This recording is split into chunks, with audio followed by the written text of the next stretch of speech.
Well, as the shutdown does stay in place, government workers are bracing for thousands of expected layoffs and firings. President Trump and members of his administration have warned for days that job cuts are coming, although it's unclear exactly who and how many will happen. Meanwhile, they've already announced billions in funding cuts for previously approved projects, primarily in blue states. NewsNation's Kellie Meyer is live for us at the White House with the very latest. So, Kellie, what could the White House do today?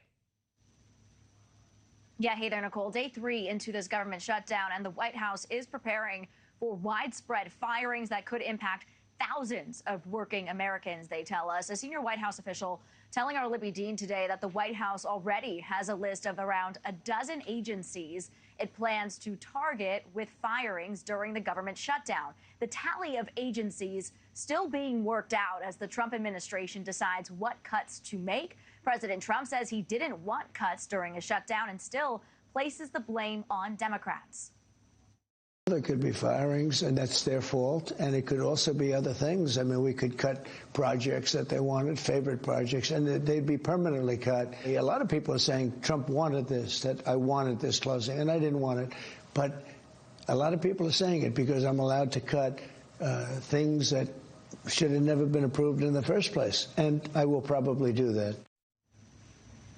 And the Washington Post is reporting that senior government officials are privately warning against these firings. Nichole.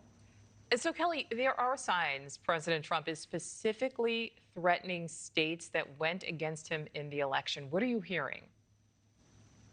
Yeah, there are signs that for President Trump, the shutdown is shining a light on Democratic states, with the president focusing on cutting funding specifically in those states. Here's why we say this. His administration cut $8 billion in green energy projects, all in states that voted for his 2024 rival Kamala Harris.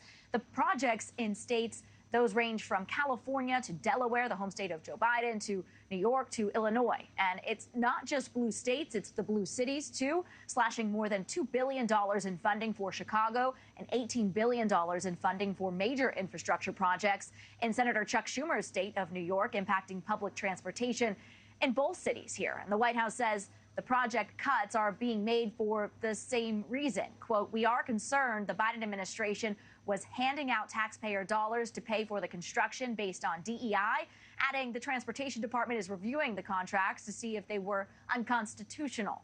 And Democratic California Congressman Jared Huffman said the president's cuts, they're going to backfire, he says, and are going to hurt hardworking people in both blue and red states, he says. The White House press briefing we are watching for right now, set to be underway in about an hour, half hour from now. Nichole. All right, Kellie Meyer live for us there at the White House. Kellie, thank you. Thank you for watching. Subscribe below and download our NewsNation app right now on your phone, and you will get fact-based, unbiased news for all Americans.